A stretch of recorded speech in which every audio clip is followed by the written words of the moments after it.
Sing clap! Ow! I'm not doing it. Hello, welcome back to the PodWipe screencast. That is the third time I've made this joke, and it's not funny. I'm the guy, Ben, and I'm joined here today with the other two. Forgot their names. Why not they introduce themselves? I'm Jacob. Yeah. I'm back as usual. I mean, there was that one.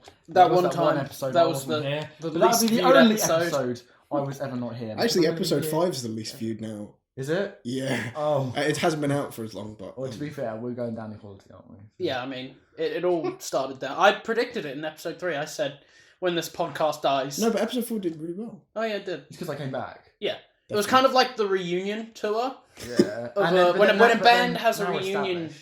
Yeah. When a band comes back together, they have a really big show opening, and then it just kind of goes to shit from there. Yeah. That's what happened. We have to break up again. Yeah.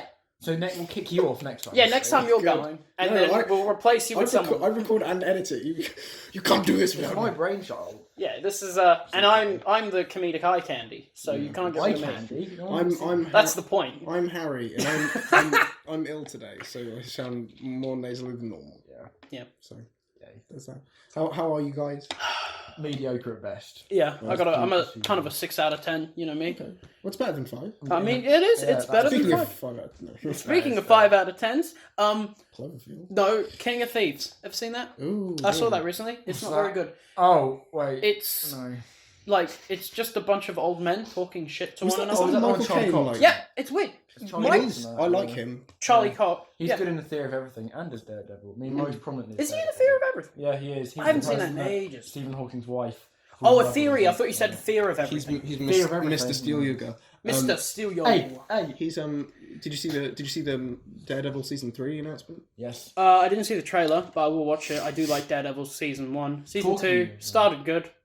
I only saw season 1 and it was pretty good. I think so. Season 2 starts really good with the Punisher, but then it just goes into the dumb ninja shit. Oh, really? What Electro is that? Yeah, Elektra in the hand, it just gets really dumb. That's a shame. Who comes back? Punisher is so good though. What, the show? it's, no, the Character. Punisher part Oh, I of see. Daredevil. John Bernthal. Who Yeah, comes back? I Who's think- the guy that comes back? Because Someone comes back in Stick. season 2. No, the guy who was the blade on on a... oh, that dude, from that one episode in season 1 where he drags him across the floor. But John Bernthal was the Punisher. He's really good. cool. Episode 3 of season 2 is just him and Daredevil talking on a rooftop most of the time, but it's really Really? good. Well, Yeah. like the whole episode? Well, at the end, a bunch of bikies show up because Punisher's sniping them from across the street. Oh, that's so good when he Yeah. fights down the stairs. And then Daredevil's got to fight his way out. But he's it's got a gun like- taped to one hand and a chain taped to the other. That's awesome. It's And just he's a really good episode. Yeah, It just has it's so well it just done. has Daredevil's handcuffed to a ceiling and Punisher's just talking to him, and they talk, and the two actors, their chemistry, and they're really aggressive, and it's just a good episode. And he's breaking the lights and things. but it Probably doesn't affect him, but the you can't best. see. Yeah. I would go far as to say it's the best episode of any of the Marvel Netflix things. Okay. I mean, Daredevil's the best show. the best though, isn't it? Yeah, I so don't it's really like it's any not of that those. far. I could just say Daredevil's the best. I might have to start watching then. I've been looking for a good show. Watch There's that. you've seen the first season. I Just have. watch the first half of season 2. No, I'll watch the whole thing. Eh. There's that show Maniac out now on Netflix that saw I that. feel like I should watch because people are loving it, but I kind of don't really want to. What's it about? Emma Stone and I do like Jonah Emma Hill Yeah. I don't like Jonah Hill. apply for this drug trial because they have mental issues, I think. So to try and quote unquote Mine fix and Ben's them. life story. And that and that's kind of all I know. It looks kind of weird.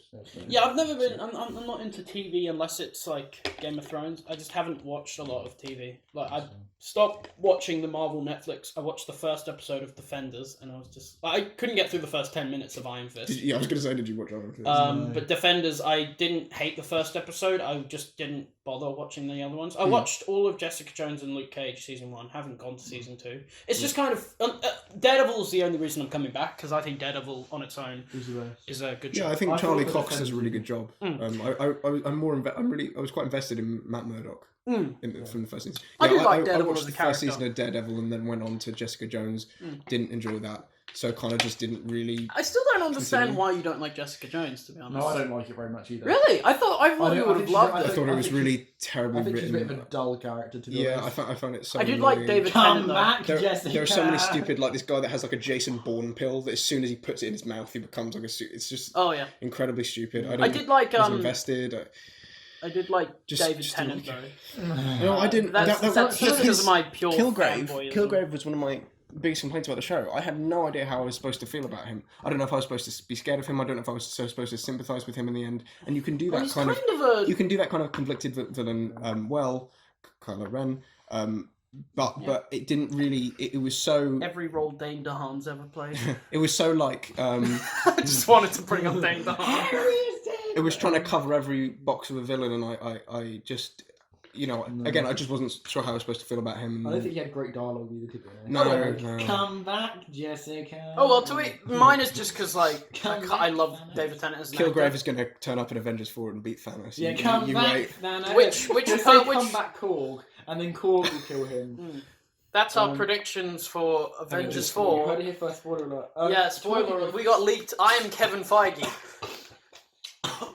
Oh, that's You're gonna not- that's gonna sound good. Yeah, that's good. Ben, stop filling with your bottle. That's gonna sound. Talking about superhero stuff, how about the new Dark Phoenix trailer? We're current now. That came out yesterday from when we're recording yeah, this. it had quite like the visuals. I thought a lot of them are quite first classy, which I like But it just because I doesn't. really like that film. But who cares? Me. No, I mean, no. Who cares? Not about the visuals, but about Dark Phoenix in general. That movie. I thought they kind of didn't they do this in Last Stand? Yeah, they did. It's just Last Stand with slightly younger people. Right. Okay. Yeah. So They've already, but they're kind of missing out on the key component of what made the original storyline of Dark Phoenix in the '80s comics. What made that Mystique such? have loads of scales. That's the only reason. That's the only thing they've changed. Make her scaly. What get rid of Jennifer made it Lawrence. compelling? Then? The main component of Jean's character being that kind of good girl goes bad thing. No, I'm not kidding. Have you seen that meme of like Kelsey being normal, the real Kelsey? But it's like before the whole. It's kind of like She Carrie. gets hit with the Phoenix Force. She's not actually evil. No, but like in the movies, they've treated it as she was always a weirdo kid, and that like she was always like psychic. But in the comics, She's just she a was nice always person. just kind of like, I'm just the girl on the team. Like she was kind of a terrible character before the she's Phoenix the thing. girl Like on she the just team. wasn't interesting. Yeah. She was just the girl for the first part, and then when they introduced other female characters like Storm and Kitty Pryde, she was just the one that's married to Cyclops. Gotcha. I can't remember. Is it Falcon or War Machine? It was the first black superhero not to have black in their name. It's one of them. I don't imagine know. it would have Falcon, been probably. Falcon I because think I'm it's pretty sure Falcon. he's older than. Yeah. Is that really a thing? Yeah. Okay, I don't know how this I'm relates. pretty sure. What about Storm? I don't know. Or was she? I don't remember. I don't remember I feel like comic. she was Yeah. later. Yeah, because there was like Black Manta, Black Panther, Black Lightning. Cool That sounds story, really bad, bro. doesn't it? Anyway, Well, yeah, I'm not plugged into X-Men. I haven't really seen. I'm it. really hyped for the new movie, Pacific Rim 3 die. Are they making Downrising. Is that Yeah. really Yeah, happening? no, they will be making one, won't they? Because there's an end credits tease in the other one where he's like, "Yeah, we're coming for you." Oh, as soon as the bloody screen turned black after that film ended, I was like, Have you seen clicked it? off as fast as I could. Yeah. Yeah, It sucked. It's such a good I film. think I mentioned it. I just last love the time. bit where they use it as a meteorite. They use their own Jaeger to kill the kaiju. They cut it in half, and it's still alive somehow. yeah. I mean, it dies again, I guess. But so, the fact that it could even roar afterwards, like what? It's I such just a bad thought- film. They had the troll song, the troll. Did they? Oh yeah, what? they did. Don't you remember? He's like, oh, the yeah, Russian guy. My grandma used to sing me this so I could It's sleep, and I'm like, so no, that would keep me awake.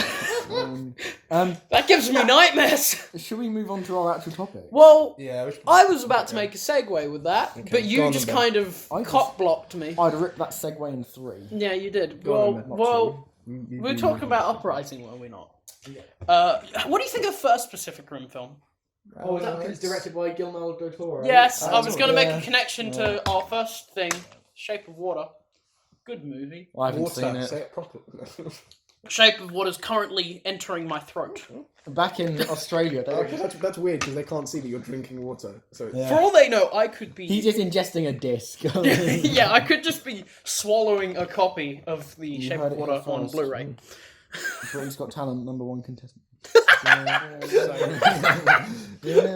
So I've seen The Shape of Water once. Jacob hasn't seen it. I've seen it 4 times. And Ben's seen it a lot. I saw it once in the cinema. Oh, actually twice, because I saw it with Harry. And then I saw it again on a plane. And then I saw it on DVD. I didn't see it. Because I nearly saw it, but my dad wanted to go and see Black Panther again. Why? I don't like that movie. Well, no, he hadn't seen it. Oh, but okay. I'd already seen it. Well, like, if he had seen it, why didn't you just... Oh, okay. Well, there's no arguing. I really like The Shape of Water. I know you do. It's my 3rd favourite film. It's... Remind us of your top 2. My other 2 are the original Godzilla and The Shining. The Shining. Yes, we know that. The one with Jack Nicholson. Why did you ask him to remind us? I don't know. I'm just going to go on a half-an-hour tangent now. No, I'm not. I'll go on a half-an-hour tangent about The Shape of Water and how pretty it is. I really like it too. Yeah, it's really It's probably... I mean, if you're... It's probably my favourite film to look at visually. Blade Runner 2049 is probably the best that I've seen. in terms of visuals. Yeah. Not just, best... Yeah, no. That goes to The Shining. Just visuals here. But Shape of Water, the colour correction, which, by the way, really deserves... like an Oscar category along with like VFX and stuff. Colour correction. You know the kind of little categories. Yeah. Like definitely. a colour palette? No, colour correction. Okay. Yeah, but It's I such feel a like huge a lot part of people of wouldn't know what film. that was. No, it's such a huge... Well, it's kind of self-explanatory. That's a problem. Well, yeah, but if you were like, oh, yeah, the award for colour correction, I feel like everyone would be like... No, it's such an integral part to what makes a film... Which of these films Have an is the most identity. colourful? Probably the most integral, but it is, I think, deserves a bit more recognition. And The Shape of Water looks absolutely gorgeous. And the cinematography, the way the cameras move, like they're in water, Link. I think it's so stunning. And that's really the biggest I agree. 100%. compliment I can give it, is that it's completely stunning from a visual standpoint. I also think, on a emotional narrative standpoint, it's very whimsical and Completely. I mean, it's like a fairy tale. it's commonly like that in Pan's. I haven't seen Pan's Labyrinth. That's but great. I have. It's really great. Like the bit where the guy gets his face mushed by a bottle. Okay. Of course you would. But I like, isn't that commonly likened to a fairy it's tale? commonly likened people getting their face mashed by bottles. I don't know anyone who does Yeah, it. no. The big thing with Shape of Water is it's like an adult fairy tale. Yeah, and I agree. And it is, and I would like say how, that assumption's correct. Yeah. Oh, the You can assume there'll be spoilers, so I'm. Yeah, spoiler alert. The For people who haven't seen it, Jacob. I really liked how it didn't pull any of its punches. Is that a saying? Yes. How it was, there was some pretty adult stuff in there. But it didn't feel forced. It didn't feel like, we gotta own a R rating. The movie's not rated R. No, well, it's 15. a 15 here. I don't know how that translates. Yeah, that would be like a. Well, Venom's a PG-13 which in is America. the equivalent to a. But it's a 15 12. here. Is it a 15 here? Really? Yeah, which is really odd actually. I'm just. That's so interesting. Because So America PG-13 has. really is 12A. Yeah. It's really odd. Maybe the British audiences can't handle the intensity that is the Venom movie. Well, no, the greatness that is the. The masterpiece of film. By the way, we're planning to review Venom on Next 2 weeks' time. This will be my episode. Venom and the Matrix. Yeah. There's no stopping me. I can't wait. Yeah, there's no stopping this. But Jacob, from as someone who hasn't seen the Shape of Water, because you didn't do your homework. what's sort of your opinion on Guillermo del Toro? If we want to sort of open this up a bit. What Del Toro films have you seen? Both Hellboys. They are, aren't they? Yeah, they're directed by. I've seen Toro. both Hellboys, which I actually enjoy. I think they're pretty good. I do think Ron Perlman looks really dumb in the makeup. No, I think he looks really. Like it looks good, but like so good. No. Yeah, I mean, agree. it's not. I'm not saying the makeup's bad or anything. I just think it looks really goofy and comic book like. Yeah, and I love that. I do say. He looks It's like they're like the original, like the Raimi trilogy. Well, I mean, Doctor Octopus. you choose But like Spider-Man. most of the characters' suits look a bit like Green Goblin. Are you talking shit about Willem Dafoe as the Green Goblin, the greatest casting choice in history? Do you guys know they're rebooting Hellboy in April next year? Yes, I do. Starring With, that guy from Stranger Things. What's his Which name? guy? I haven't seen. Just let Guillermo make Hellboy 3. I I mean, can't for make- Christ's I can't sake. remember his They name. wanted to do Didn't they it. make a third one? No, there's only 2, and it's a shame. I can't remember his name, but I know who you mean. He looks so. David Harbour is That's the director, one. Yeah. Did Yeah, he'll be good, I think. Aren't they making another Spawn movie? Todd McFarlane. Anyway, let's get back on topic a little bit. Yeah, I like Hellboy too. I think the first Hellboy is kind of meh, and then the second one I really enjoyed. Yeah, So. I think I've only seen the first one. I can't remember. Could you relate Abe Sapien as well? I'm just thinking, like, yeah, that's like, an interesting thing. Like, because do you want to give context for those who don't know what you're talking about? I mean, so in Hellboy, there's a character called Abe Sapien who's essentially a fishman. Essentially, he is a fishman. He is a fishman. Guillermo loves his fishes. He does. I mean, obviously, I haven't seen the film, but from the trailer and the posters and everything I've seen, and the still images, Abe Sapien and the creature from Shape of Water. I think it's referred to as the amphibian. The amphibian. Then I call him Fishman Freddy. Fishman, no dick. No, he has. They clearly establish in the film that he has a penis.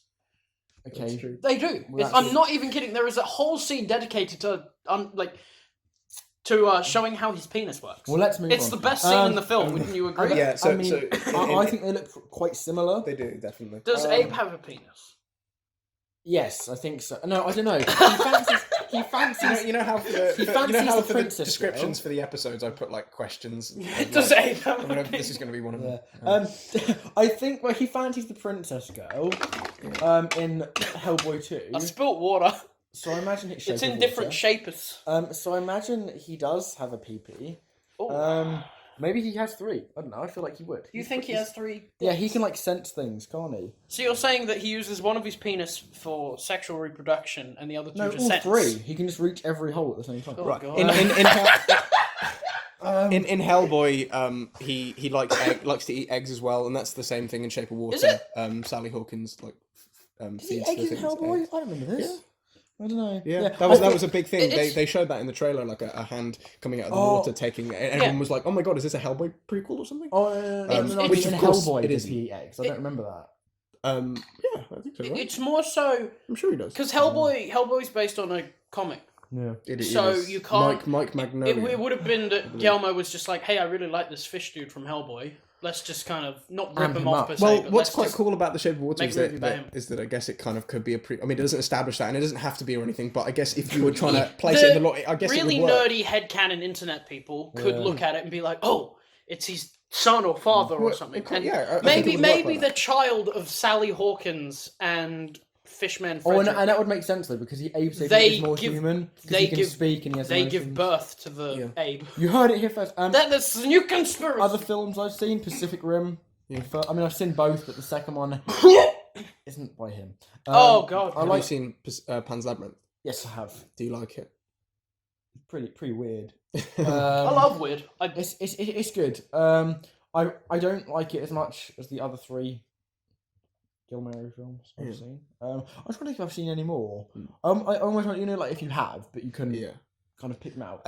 His kind of style, to relate this back to The Shape of Water, is very fairy tale, and even Pacific Rim, which is this kind of otherwise passable kind of kaiju Jaeger movie. Just giant monsters punching giant robots. I do like in that. the face. Has this kind of trailers. Like. It almost a fairy tale feel. It has this kind of whimsicality to it. That scene. Sorry, just drinking my brew. That scene where Mariko has the red shoes and she loses a red shoe. Yes, that's very fairy tale like. When she's walking through the kind of Cinderella lost the shoe. The destroyed city, and I mean Idris Elba saves her, doesn't? From Idris that crab Elba's kaiju. That is very fairy tale like. I'd agree actually. I think. The color palette is beautiful in the kind of the weird neon-y look in Pacific Rim, and there's something about like I don't. Is it called True Black? There's something about like actual blacks in movies, and it's like the perfect example. That Marvel completely lacked. In Marvel, it's just kind of muddy concrete. Like there's spots where it should be black, and it's just kind of dark grey or like a dark brown. I know what you're on about. But I think that Pacific Rim is like a prime example of how colours should be implemented. Especially in an action film, you can really elevate it. So The Shape of Water really is. Shape of Water and Pan's Labyrinth are the most fairy tale he's done. Would you say they're also his best films? Yeah. I would argue that Hellboy 2 is quite fairy tale-y, to be honest. Well, I mean, when you got a dude with horns running around. No, because there's like the pixies, and there's a princess, and there's like the whole backstory of like these tribes fighting against one another. I don't, and I actually really like Hellboy. Thinking about it now, I need to rewatch it. So getting back now to Shape of Water specifically. Beautiful movie. Mario. Ben. Yeah. Why do you love it so much? Tell me why you love it so much. I think I appreciate it on a fundamental filmmaking level, and as a fan of film, and as someone who likes monster movies, if it were, because I do have a soft spot. Yeah, Godzilla and stuff. And King Kong. But even then, like the old Universal movies, while I wouldn't, while I wouldn't put them in my favorites list, I do have a soft spot for them. Not the Dark Universe. No. That's my favourite universe. Yeah. The M'Baku Busters. But it's just kind of, it's like blending that with something like Beauty and the Beast, which is my second favourite. Oh, that's true. Disney films after Aladdin. I do love the Disney Renaissance Beauty and the Beast. One of my favorites. I prefer the animated, to be honest. No, that's what I'm saying. Oh, I'm saying the animated one. The live action one's guess I'll die. Live action one's not good. But it's kind of like a blending of the two, and I feel like it works so well. But also, I really like the actors in it. The score, I think, is quite nice. Yes, absolutely. Isn't there like a black and white theme where they dance? Yeah, there's a whole musical number for some reason, and it nice. doesn't feel out of place. It did to me actually. That Really? would be yeah. I'm not sure it gelled for me personally, but okay. Well, to each his own. You're wrong, but we'll settle it there. yeah, the score is beautiful. Yeah. Alexandra Desplat, or I don't know how you say his name. I also like Michael Shannon as the villain. You could argue that he's a bit too over the top. I will fight him. Wrong movie. Man of Steel. I will argue that you could say he's a little bit too over the top, but I feel like it works. I love Michael Shannon. He's so good. I like his over topness. He rips off his fingers because that's terrific. Wait, what? And Shape of Water in the beginning gets his fingers bitten off by the fish guy. I thought he just rips them off. No, but then he has them stitched back on, and throughout the entire movie, he's got his like fingers in a cast, and like they're getting purplier and purplier. They're getting more purple, and because they're pretty much dying, because they weren't attached as well as you could have done that. So at one point in the movie, he just kind of goes "fuck it" and just tears off his two fingers. I know someone who got their finger cut off. Cool. And they got it stitched back on. Shout out to them. And it didn't go purple, and it's fine. Didn't go purpley. Probably got bitten off by a fishman.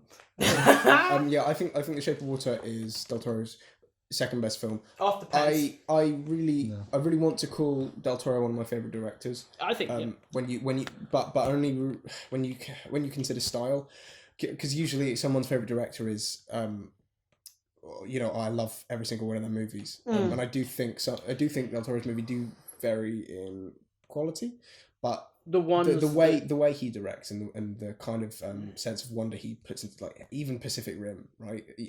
Something that you're not too fond of. I love his style. Okay. No, I mean his film. I thought you were talking about the Pacific Rim. He's a producer of Pacific Rim 2. Oh God, he's the worst guy ever. No, but his directing style rather than the quality of his films, I don't know.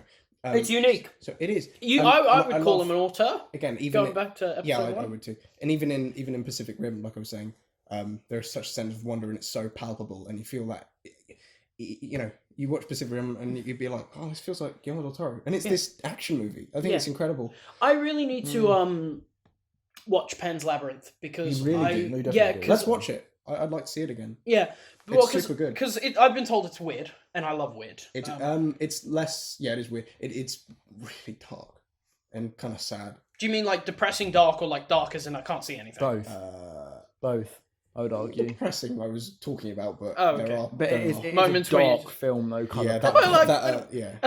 I mean, it sounds nifty. I've never personally seen it. We might revisit this as a topic, so we'll come back to it. Very quickly. I don't think I have seen enough of Del Toro to say he's one of my favorites. I would love to say that because what I have seen of him, I like, especially The Shape of Water. But maybe after watching I need to watch his old Labyrinth, films. I would be experienced. He has enough. like that film Mimic and Kronos, which is sort of his all one. So Have anyway, you, Shape follow of Water is the topic, so I really need to start streamlining I this. was going to say something real quick Yeah, go. about some of the other films, very briefly. Okay. Lightning round. I was just looking at some of the other films that he's done that he was like an executive producer on and things. It's actually really interesting. Like Mama is a film which isn't very good. I don't really like it. But is that the horror film? yeah, but he was an executive producer on that, and you can kind of see that actually think about it now, like his style leaking through. Book of Life as well. He was a producer. Well, I think. well, that's because it's very Mexican. That's kind of interesting. I like that. I feel like he. You didn't see it. No, I didn't see it. It's interesting, and it's like I know. It's I an can see animated him. film, I but can it's see art him in that. direction. Actually, I can see him in that. Yeah, if you had told me he directed that, I would have believed you. Yeah. But I knew he produced it. But it's just good. I was going to say I'd like to see him do an animated film, but of course he's done Troll Hunters on Netflix, which is actually pretty good. Is that good? Yeah. Oh, I'm watching it with my brother, and Nah, he did Trolls too. Anyway, Troll too. Have you? I remember I found because he's on Twitter quite a lot. Guillermo Toro. He sometimes does he recommends movies, like really obscure stuff. A couple of years back, he recommended the movie The Ship of Monsters, which is a weird foreign Mexican film. Oh, you told me about this. That's weird. It's weird as hell. I would recommend it to any film fan. It's not very good per se, especially from a modern day standpoint. It is very dated. What? But I love it. What decade is it from? It's all black and I think it was the 50s. Okay. It's it's all black and white, and the monster outfits look really dumb, but I love it. It's charming as hell. Okay. It's for someone who loves B horror movies. I'm just looking at it and I give a smile. Talking about A movies as monsters, Shape of Water. Nice segue. Oh baby, Shape of Water's good. Did If you haven't seen it, watch it. Did it make you cry? Yes, actually. Yeah, The first time made I me saw shed it. a little tear. The first time I saw it, and Freshman Fernando got shot. I was like, Fishman Fernando. Did he die? no, he gets shot. Okay. Wait, we do spoil it for Jacob. Well, what happens is Sally Hawkins. Do you want us to spoil it? Can if you want. It's too late now. I mean, Sally Hawkins gets shot, right. and then Fishman Fernando's like, "Oh shit!" and then he gets shot as well. And then But it's all right because they survive. Wait, yeah, no. But they both seemingly die. But then Fishman Fernando uses his weird healing powers because he's like an Amazonian god, and all the bullets pop out. They're like, Oh no, does he do a Wolverine? Is he go? yeah, he pretty much does. He goes like, and then bullets just pop out of him. Now that we've And then and then he grabs Sally Hawkins, jumps into the ocean, and then brings her back to life. But this time she has gills, so she's a fish person now. Sounds stupid. It's not stupid. And we've spoken about what we love about the film, and I do want to use what you just said to segue into my criticisms of the film. How dare you! I think okay, this is a bit of a not a tangent, but bear with me. I think what is impressive about the film is that it's not really trying to say anything bold. It is about language and it's about barriers of language, but it's not like, delivering this. It's not pretentious. It's like no, it's kind of just a story. Yeah. And it is about things obviously, and it does have themes, although not hugely rich themes. It is kind of a story. Which is nice and refreshing. But when at the end Michael Shannon's like, "Oh my god, you are a god," and Del Toro tries to bring back this thing that was mentioned once and isn't a theme that's really built up to. It fell really flat for me, and the ending was a little. But they do set it up in a way where it couldn't have actually happened that way, and that was in Sally Hawkins' mind. Yeah, I agree. I agree about the Michael Shannon. You really are a god. Yeah. Why did I sound like fucking Batman? But like, I gotta disagree. What did you say? I said he didn't. You sound like Batman. You didn't. Don't worry. Yeah. Okay. Good. I was doing Christopher. Go on. Sorry. Christian Christopher Bale. Christopher Bale. Christopher ladies Bale. That's his full name. No, but the ending for Shape of Water, I find. It's good. I do like the final shot, and it doesn't there is no build up to it, nor does it really explain how he's able to do that. But it doesn't need to. It's just you kind of feel like it gets away with it. Yeah, I feel like it can get away with the whole thing of now she's got gills. Yeah. For no reason, but I feel like it's not like it doesn't care what you think, and I wouldn't call it a flawless movie because there is no such thing. except for The Shining, of course. I do have a question actually for both of you. Well, do you want to let Ben finish? not really. I would easily say it was my favorite and, in my opinion, the best movie of 2017. Okay. I agree with the Best Picture. It won Best Picture. You were talking about getting away with things as a fairy tale. I do think there's this whole sense of like it is grounded, right? Yeah, and it's set in this horrible facility, but you have all these. Yeah, and it's the fairy tale elements are contrasted really well with a darkness. Yeah, and there isn't a they don't hold back on gore or sex. It is although I would have liked it's not like, filtered for like there was PG-13, one you know what I mean? scenario where they held back, which was the actual seeing Fishman Franklin. You guys are wrong. Yeah, the fishman gets shot first.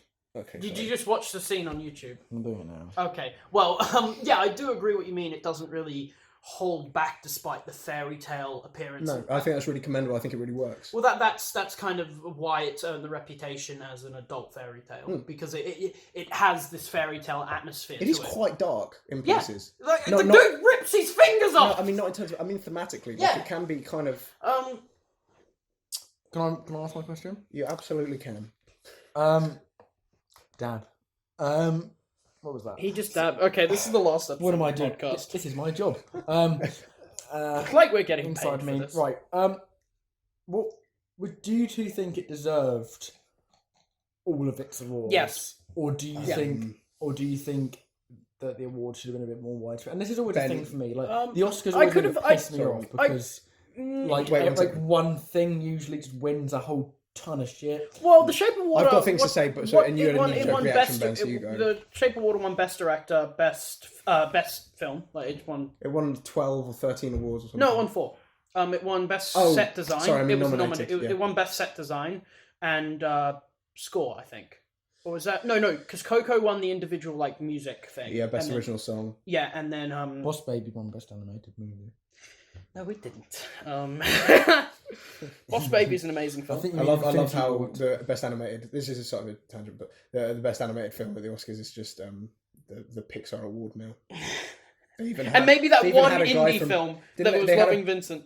When Toy Story 3 was nominated, they even had a guy from Pixar like announce the award. I think. Oh my god! Like, come on! And I think that was the same year as Anomalisa, which should have won over Toy Story 3. Did Toy Story 3 win? Yeah, of course it did. I do like Toy Story 3. Anyway, I like his blue glow when he heals. Yeah, he blue glow. Yeah. I think I do agree with the set design. Best score I could have seen gone to something else. Best director. I mean, best directed, best whatever. Well, Guillermo deserves that. I definitely think it was Absolutely one of the deserves that. films that should have won it. What else was nominated for that? I can't. Best direct. Well, it was like Lady Bird, Greta Gerwig. I don't see Lady Bird. I love Lady Bird, by the way, but I don't like. It's one of my favorites. It's not best directed. Though. Yeah, I don't. If it was one like best screenplay or something, I could have seen that. It didn't win anything. Anyway, Get Out won best screenplay, which best feature. Yeah, won best picture, didn't it? Yeah. That's what the awards. Yeah. I don't. Well, it doesn't matter, but. I like as a fan of the film, I'm like, oh yeah, it won best picture, and I do think it in some ways deserves it. But out of the movies that I've seen, I would have called it my favorite. Maybe the best, because there was quite a few good films that came out last year. I was slightly. I think you can correct me if you want on this, but I'm pretty sure Blade Runner was nominated for best production design as well. Was it? It was definitely. I love the production design in The Shape of Water, but you think Blade? I love more the production design in Blade Runner 2049. This made me mad. Right, Blade Runner won best CGI. That should have gone to War of the Planet of the Apes. Because they look phenomenal. They actually look phenomenal. The whole Andy Serkis thing about him in the Oscars. People have been trying to get him to win Best Actor because I do think his performance in the Apes movies especially really Dawn. good. Yeah, but just like the fact that it's an entirely CG performance, but he's still able to convey such. I think that's still kind of a grey area for the Oscars, isn't it? Yeah, maybe like an award like Best. You can't really go best CG best performance. mocap performance. Yeah, that yeah, really, something I think like best before. I think And this is the Oscars had this thing of like best popular film recently. And let me talk. Yeah, Let me talk on okay, this for a yeah, sec. Just for Black Panther. Let me talk on this for a sec. How else can Black Panther win an award? That got a really bad reaction. I think it was fine. I think that film is a medium that is forever evolving to try and preserve this like the Oscars is the prestige awards and traditionalism, and I think as the biggest film award they have to recognise the change in the medium, and having mocap performances is going to be more and more common, and if they become really common, a new category I think would be deserved. Yeah, but I think an Andy Serkis should get an award for that, no matter I don't know if he should the movie came out 10 years after. Get the award, but I think a nomination would be good to try and start moving it in that direction. I don't think the Oscars should become the trashy like Black Panther, because Black Panther wasn't trashy. I don't think that the best popular It was fine. Every person that isn't the best popular film award probably wasn't the best way to go about that, but I did like that they were starting to acknowledge that things are changing in the way cinema's viewed. I do agree with you. I do agree the whole they should recognise how the medium's evolving, and they should try to encompass not more of a mass appeal, because then that, again, you said that kind of the Oscars are already they don't need to do that, I don't think. I mean, they're so big anyway. But it's just kind of like, I always feel like, as much as I hate to say this, I always feel like there's a place in any industry for that snobby, prestigious. Because people like to be elitist about things. People like to go, oh well, your film is just dumb action, while mine is sophisticated art. To relate this back to the topic, The Shape of Water was recognised in a similar way that La La Land was the year before, where it's like it's such La La Land's a bit overrated, but it's a good film. Don't get me wrong. But I feel in some aspects it panders to the Oscar crowd, and that's why it was nominated and won a lot of awards. Anyway, legs off. Sorry, Harry. Would you agree that The Shape of Water is kind of an Oscar film? Yes. Or is this conversation pointless? Is there no such thing as an Oscar? I would say it's the least Oscar-y of the Oscar films. I didn't expect it to win. No, I totally wasn't expecting all the nominations. I thought it would get a couple. Like I thought it would be nominated. I didn't expect it to win. I expected. Somewhat foolishly now in retrospect, that Blade Runner would be sort of commended really highly, and then The Shape of Water would kind of be a genre film, isn't it? Yeah, well, I mean the original is still held up as a I think The Shape of Water would be the underdog, but that totally wasn't. It was kind of the other way around. Can I make a point? I'm kind of done now. No, you're not allowed to talk. I don't like the Oscars. Yeah, we know. Because I think you like Man of Steel. No, this isn't. Okay, Ben, I'll snap your legs off if you try to interrupt me again. I think, and this is I don't even care what anyone else. This is my opinion. I think they're incredibly elitist. They're just like, oh yeah, look at this film. It's pretentious. They're like, it's so pretentious. Let's give it 8 awards, even though it doesn't deserve any of them. You talk about pretentious, yet you praise Batman vs Superman. Oh my god, shut the fuck up! Literally, like, oh my god, he does have. It is so pretentious, that movie. It thinks it's. If you interrupt me again, I'm gonna kill myself. Jesus fucking Christ! My god. Oh, right, okay. I'm not talking about Batman vs Superman. Okay, I mean, like, I'll shut up! Shut up! Okay. When they have, like, oh my god. When they have, like, but I don't care anymore. No. Say your point. No, you were making a good argument. This is actually decent. Talk. When they have, like, bloody, I haven't even seen half these, because who the fuck wants to go and see Phantom Thread about a guy making dresses and putting secret pockets in them? No one cares, but they're like, give it 8 awards because it's got a fancy name. No, I heard it was really good though. It's just, it's because but that's like me saying, oh yeah, I heard Black Panther was real good because it had a bunch of because Phantom Thread, I haven't seen it, but it was good because of its filmmaking. I don't think not good because it had black people. Do you feel like the Oscars don't award good filmmaking? No, not at all. I think that they really. I think they award good filmmaking, but I think they just put it. I just think they're like, it's different. I think like, so if you take something like I think it's just because they have a lack of like a spread, if that makes sense. Like you've got like a lot of genre films, I think, get shafted, deserve a lot more recognition. Yeah. Okay. That's what I'm saying. And also, I do agree. I think that they should limit. I think they should limit one film to like one award to actually get a better spread. But then you get so many, because like a lot more movies are bad than good nowadays. I guess. So then you get a lot of bad movies nominated, Honestly, and when you have the word Oscar-nominated Boss Baby, it just doesn't sound right. Honestly, I think That one. I quite like that idea, Jacob. I quite like the idea of having. No, but what if there's a film? So sorry. Then you pick the best quality. You pick the best aspect of it, and nominate it for that. I just I'm think, not complaining it's unfair or anything. I just think so many groups of films get shafted and just get put to side. I do agree. And like the grey areas and like the like pretty nice films that always seem to come at the end and the very beginning of the year. No, that's the whole thing about Oscar single time. Oscar films. Yeah, and that's the typically issue. more that artsy. Oscar always panders to the Oscar bait. Well, because it's Oscar bait. Yeah, I know, but I don't think it's baiting them out. I don't think they should do that. I think they should not conform to how they're being to what they're being led into. I think they should try something different that actually appeal to people. The thing with that is the Academy is largely made up of people older. Stupid. No, I wouldn't call them stupid. I would say they're more caught up in the traditionalist side of Hollywood. And ever since like the inception of Jaws and Star Wars, the blockbuster has kind of been born. And you hear film historians saying that the film as an art form died with Star Wars and Jaws because they don't like blockbusters. And I do feel that... No, it's because Star Wars... When Star Wars came out, they realised that film could be an incredible money-making tool. Oh, yeah. Rather than this little weird thing that gets screened at some building down the road. Do you know what I mean? Yeah.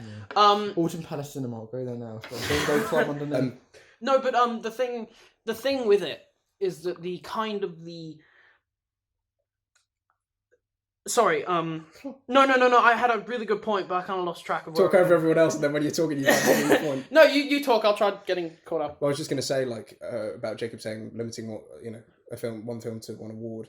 Like La La Land, I think got best script because La La Land they loved it, so they just nominated it for everything. Like I think it was nominated for best screenplay, and that's the screenplay isn't why that film's good. I think that's kind of tone deaf way of rewarding it. Why it's good is the direction and the performances and the music, and those are the core aspects. So think of which one you want to reward. Or you want to seem like you're rewarding most, nominate it for that, and then leave. You free up another slot in screenplay for a film that actually really deserves. I do. One best sound mix last year.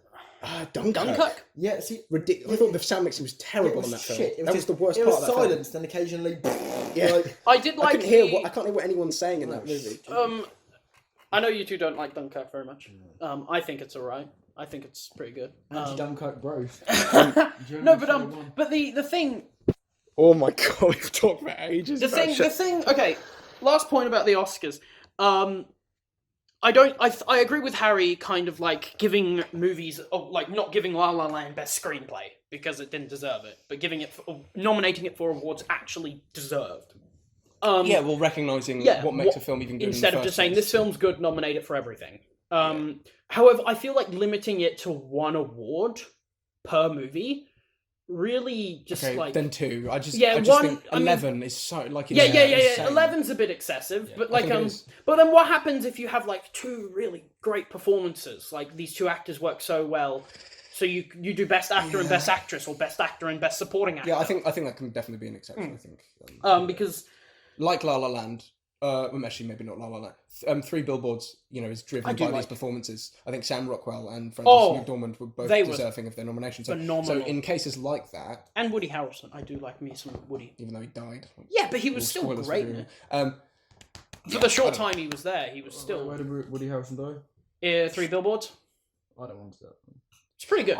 It's got the dinklage. It's fine. It's got the dink. That doesn't make any. That doesn't. It makes everything good. No, that doesn't make me want to see it anymore. Harry died. That's like. I think we should move on now because we've spoken for a while. So that was supposed to be The Shape of Water, and then it was sort of Guillermo del Toro, and then the Oscars. So I don't know how I'm going to label that. But the moral of the story is. It's meant to be and Cloverfield Paradox should win Best Picture. Ben finally made one of us snap from all of his excessive interrupting, so that was good. I'll stop talking. Okay, moving right along now.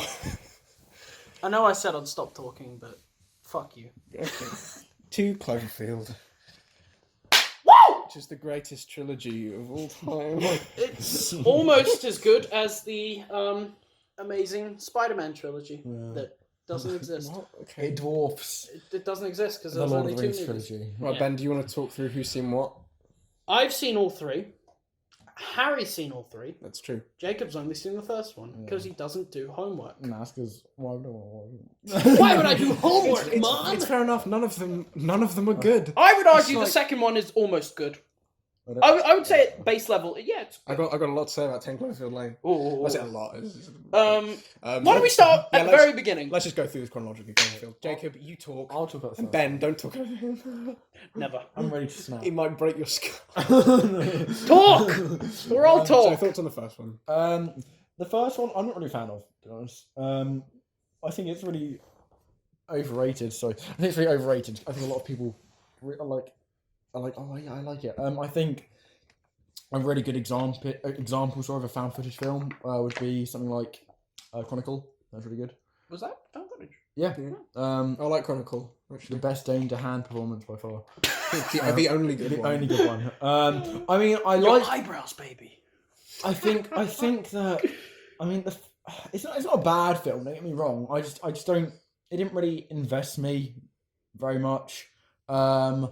I think it didn't need.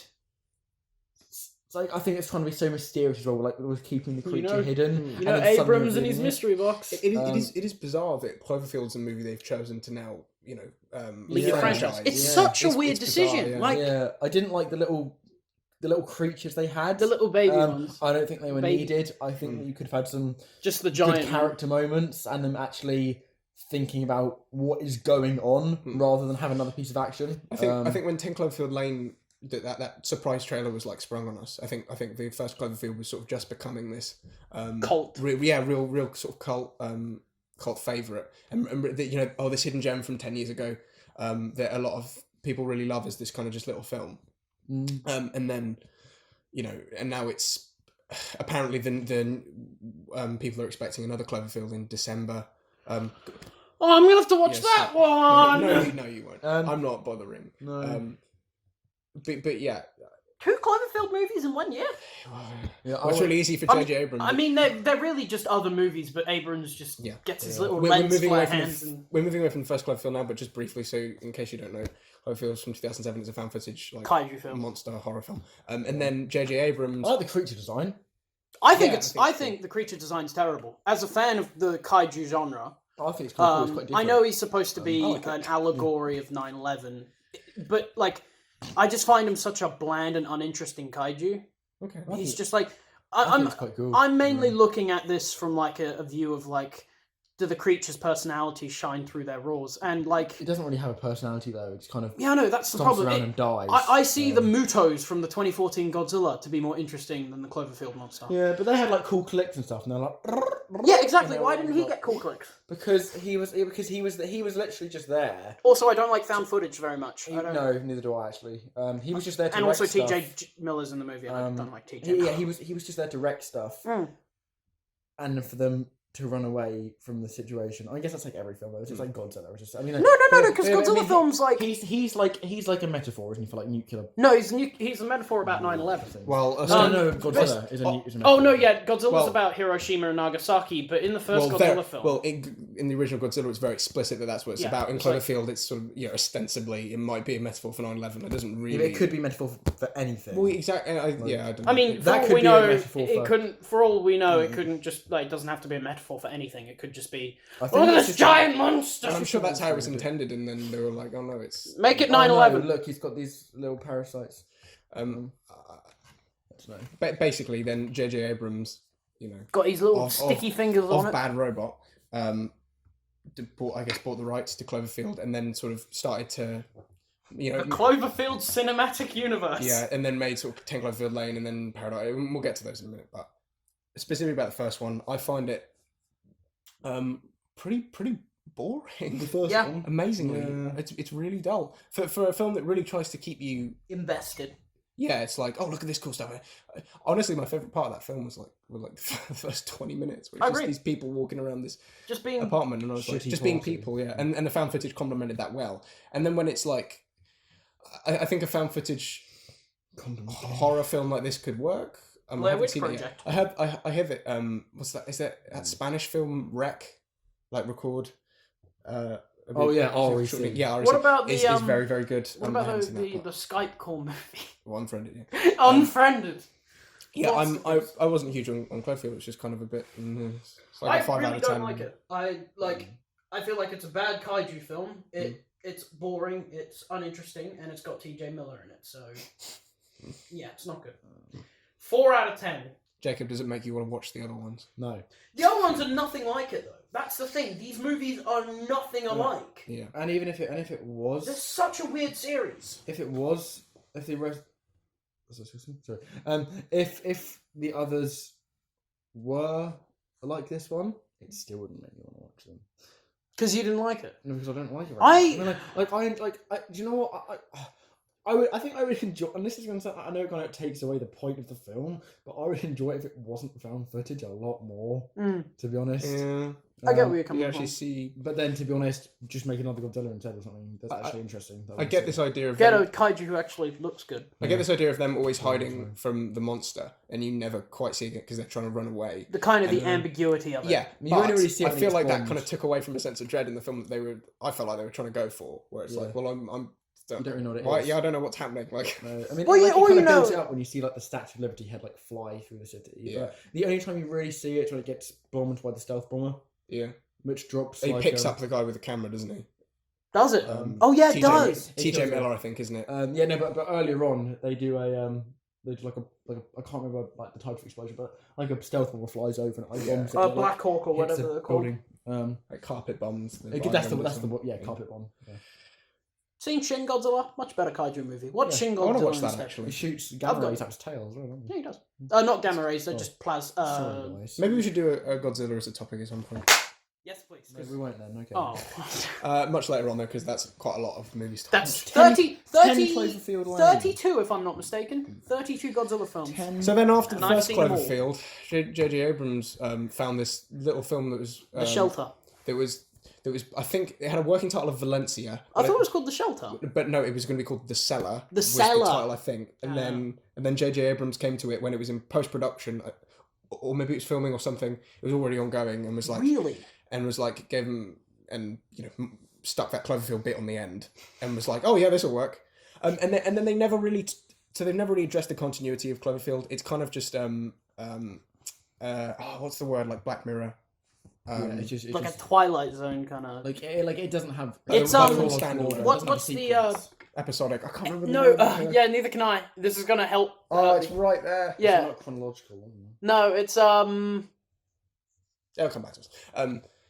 So, So what's it actually about? For me, So- because I don't know. a woman played by Mary Elizabeth Winstead, who's super underrated actually. Yeah. Um, she gets hit in a car crash. yeah, she gets in a car crash and then she wakes up in this underground bunker with John Goodman, and he's John like, Goodman's on something terrible has happened on the surface world, and you need to stay here, otherwise you'll something die. terrible happened? Well, that's sort of the thing of the movie. Yeah, You but- don't know. You don't know But- if he's crazy or Do you you don't find know. out though? Yes, you do. And has something happened?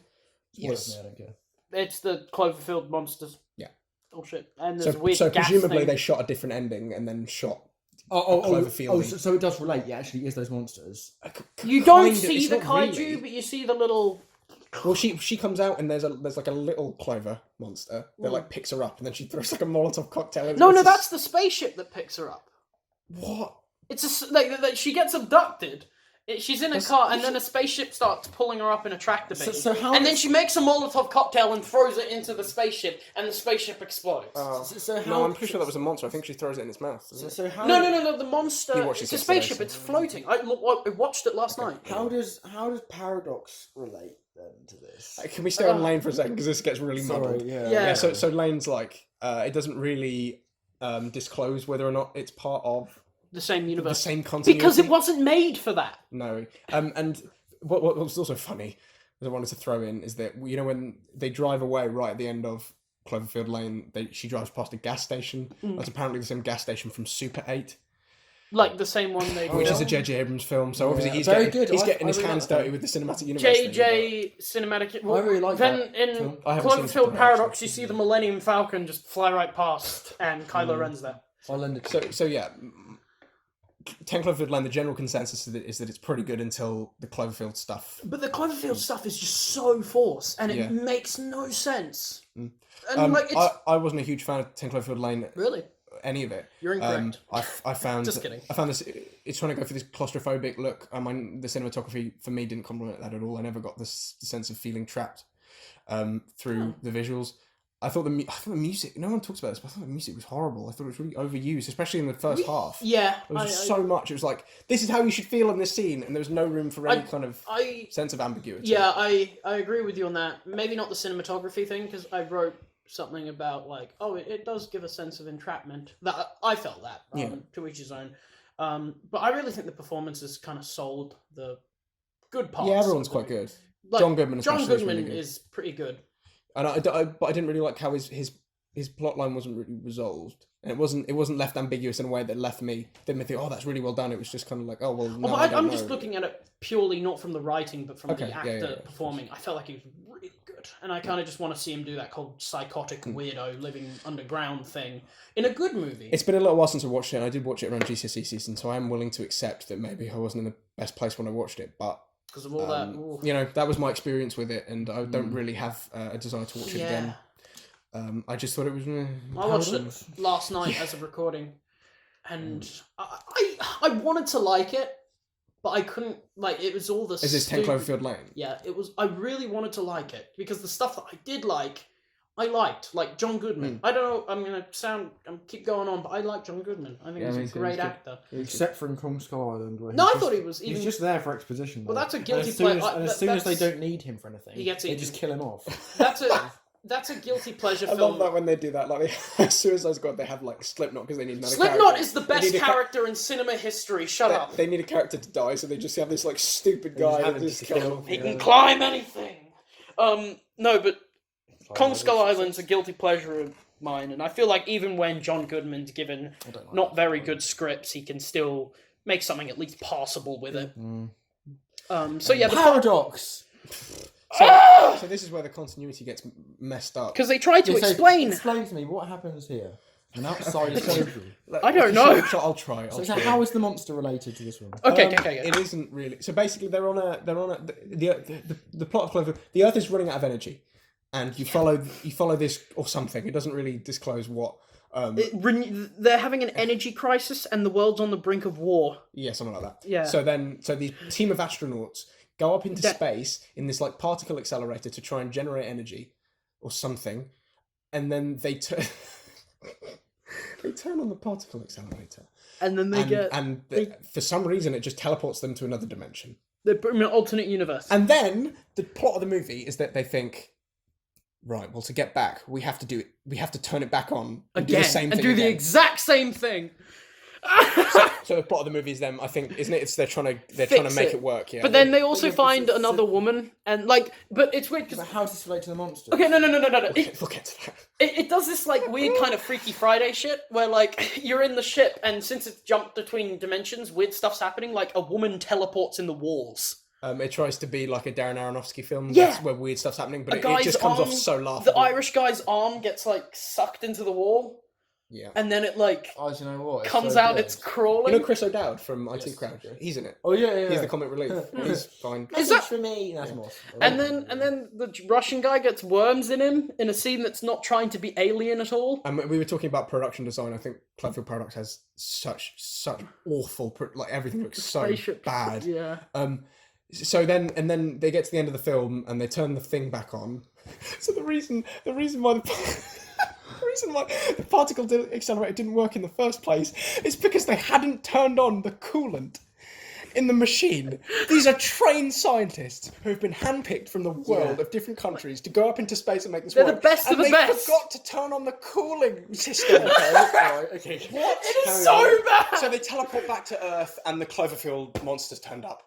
And then they go back to Earth. And it's just there. And the guy, literally, the only two survivors being the main character and Daniel Bruhl. They just go on a shuttle. They go to Earth, and then you just see clouds, and then fucking Cloverfield monster just jumps out from under the cloud and goes, and then it ends. And their correspondence Earth is like saying, "Don't come back, blah blah blah blah." But they go back, and so the film ends on them approaching the clouds in their shuttle, and then the Cloverfield monster pops out, and then credits roll. But the Cloverfield monster is the size of the cloud. How big is this thing? Maybe it's just standing on a really high. No, okay. So here's. But there are so many instances where the continuity doesn't make sense. Maybe it's like standing on a very tall rock. To be honest, the size, the size in the first movie really varies. Like when he's looking over T.J. Miller, he looks pretty small. Yeah. But then later on, early It's on, huge. it's the skyscraper. I've heard it's supposed to be the first one was a baby, and then in this, the one in the Paradox is like a full size. That's what I've heard. It is so bad. Here's my theory from listening to this. Oh hell yeah! I think Paradox is technically A prequel. no. I think right. No. So I think it's technically first. Right. I think they come down, Mhm. and the Cloverfield monster we see there isn't the one that attacks New York. That's a different one to attack him, right? Now hear me through. Doesn't make sense. Hear me through. The movie ends there. And then because we've seen the other one, then it's established that there's more than one Cloverfield monster. And they all spread around.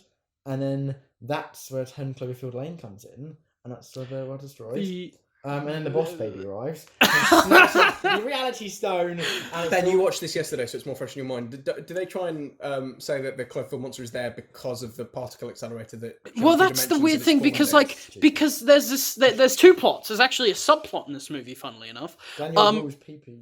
No, it revolves around the main character's husband. Oh, can I who's just for 1 second? Can I just jump in? We were talking about stupid goofs. They have like representatives from different countries. Yeah. The Chinese woman doesn't speak English, and they've put her on a ship of other, so they like can't communicate. Well, everyone else on the ship speaks Mandarin. Well, no, Daniel Bruhl does. I don't think anyone else did. Oh, okay.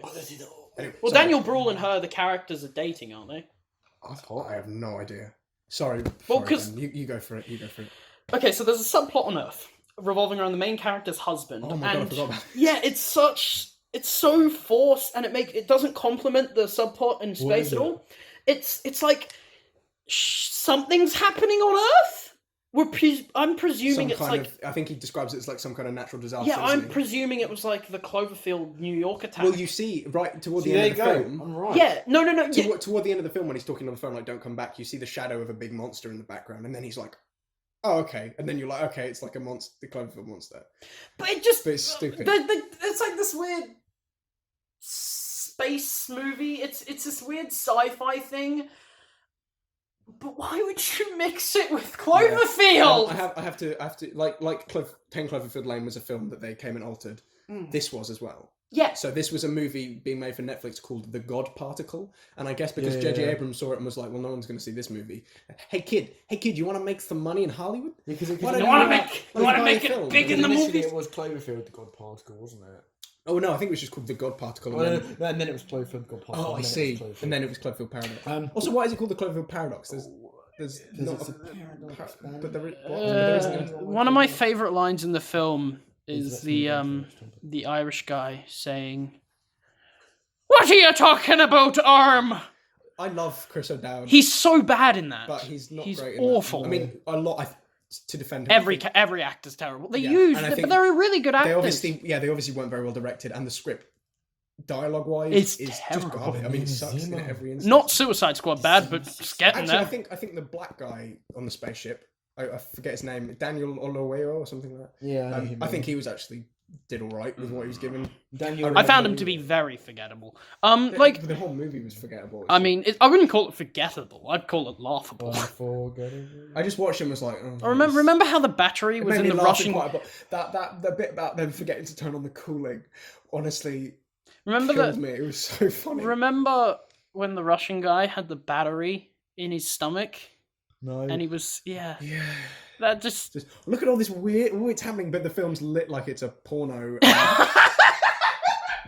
Produced that's funny. Produced like it's the original Doctor Who. It's just Yeah, introduction to World it War. looks like a Doctor Who episode. Oh, you know what it looks like?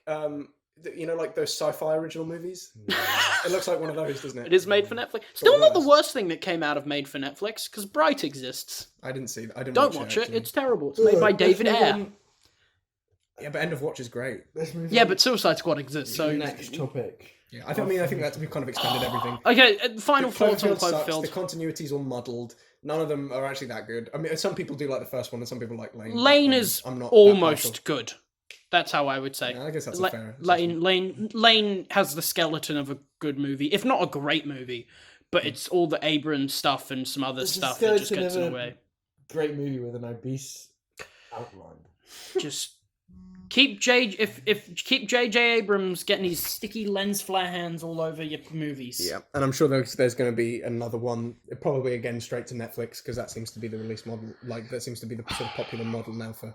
Because no one's going to go see it in cinema. You know, it'll make its money. I'll back go with see the Netflix. next Cloverfield because Cloverfield is the best franchise. Maybe we'll do a follow-up where we all watch it. Won't that be fun? No, I'm not going. I'm not going to. So that's that.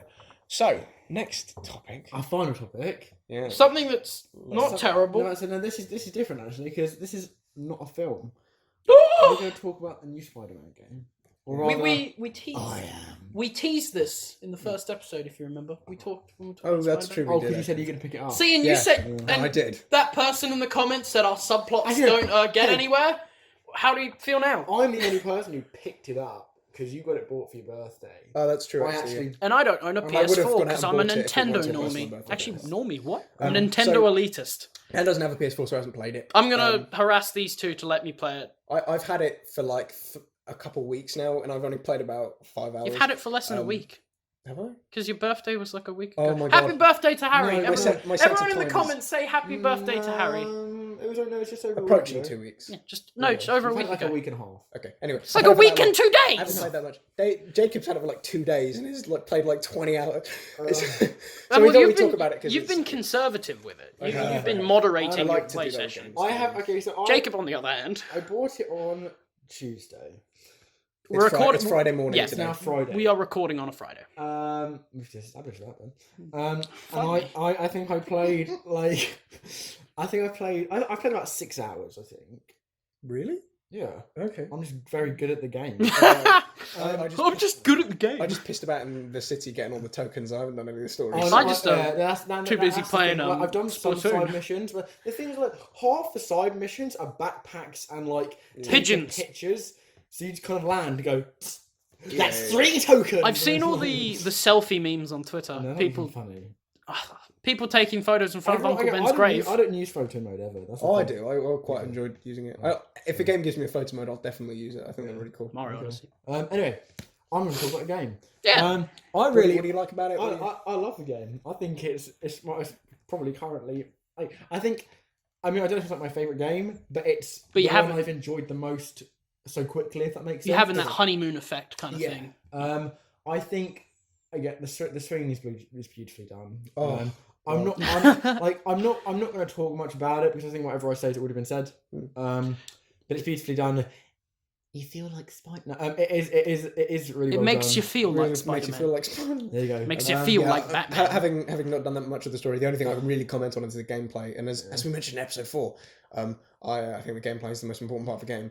And It nails good it. lord, does Spider-Man play beautifully? Yeah. Everything's about fluidity. If you hit a wall or something on the side of a building as you're swinging, they have an animation ready that will kind of get you through that to make it Yeah, look you all just cool. run up it. Oh, You that's run up it. Yeah, You'll it's- bounce off of it. If you're like, oh no, I've just I've and you can unlock upgrades to help with that too. So I got one recently. I got one recently where because occasionally like you release a bit too late on something like you hit the floor. Yeah. We might have spoilers for the game because it's. No, we'll avoid spoilers. Oh, because okay. it's not necessary. You like you're swinging like you need to hit Okay. the floor because you're just getting used to the swing or whatever. Yeah. Fair dinkum.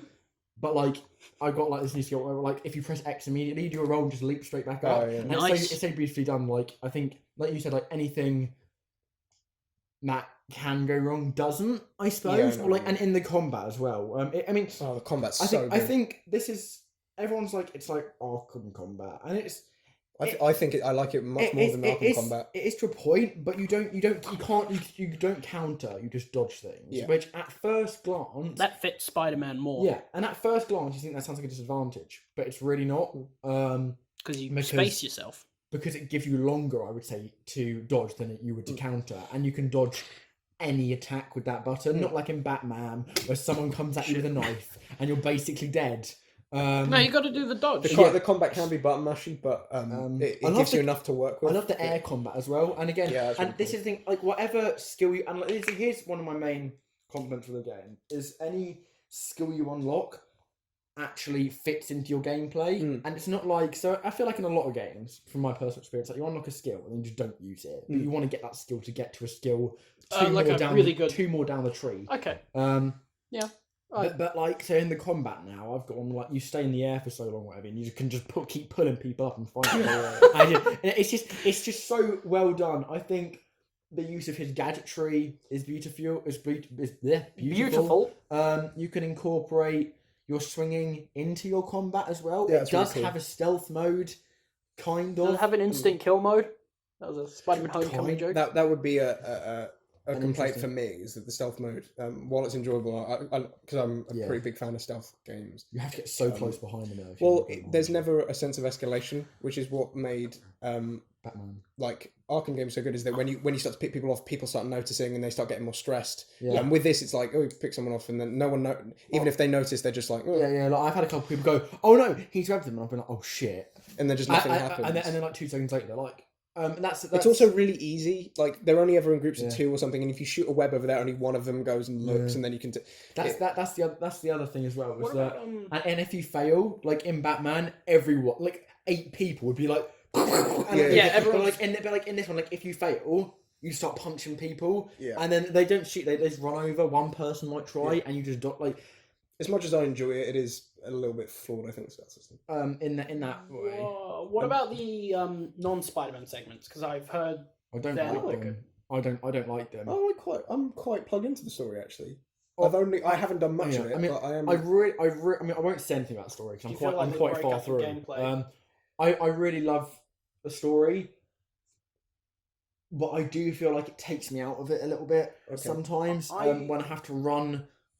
And they're always the same mission. It's sneak around a block to get to a point, pick up a file or something, and go. Like you do one. This isn't really spoiler, but like you're in a bank at one point, and Mary Jane is like, "Oh no, there's a bank heist, and I'm stuck here." No, it's another Big Wheel is stealing something from the bank, and like you have to watch Spider-Man go around and take people out, and you're like, "Get them!" And you have to press a button. But the whole time I was like, I just want to play Spider-Man. You just want to be Spider-Man. I just want to be doing this myself, not walking around and thinking, square. And then he picks them up. I'm like, this is not fun. And the whole time you just want to be. I just want to go back to gameplay, just very quickly. Of course. Despite how fluid and animation heavy it is, it doesn't actually really feel like it's playing itself, and it's really commendable how it does that. That's just an up. Neato. I think also. Something I would comment is that the game. I've got 2 main points, I suppose. The thing is, I could say so much about this game, but I won't say too much. I think you got about 10 minutes. Sorry, I think that, it really so like when you complete a challenge in the Arkham games, it's just like, well done, you completed that challenge. Move on. It's more satisfying with this in one. this one, like if you can, like anything you complete, you get a token, you buy an upgrade, you buy a suit, you do something. Because you're always trying to get that next good suit. sense of progression. I think you want to do the activities more. I think also, makes more unlike satisfying. the Arkham games with the Riddler challenges, I feel like I'll be able to complete this game. Like you could 100% it. Definitely. I mean, I reckon like this time next week, I will. I would have that. I would probably nearly 100% it. And it's also got replayability. Like I feel like I could happily just play the story again and enjoy it nearly as much. What about? They've just announced actually they're adding a New Game Plus to it for next month, which is when you beat a game, you can activate New Game Plus, which is you play through the story again, but with all the suits and gadgets you've already unlocked. Yeah, and it's a bit harder. Yeah. I'm going to replay it on because I'm doing it at the moment at the medium level. Yeah, I'll go back and do it on the hardest. And there's 3 DLCs coming out. Yeah, as well. There are like 6 save files too, so you can play it through. There are like 6 save files you can use. Is Howard the Duck in the game?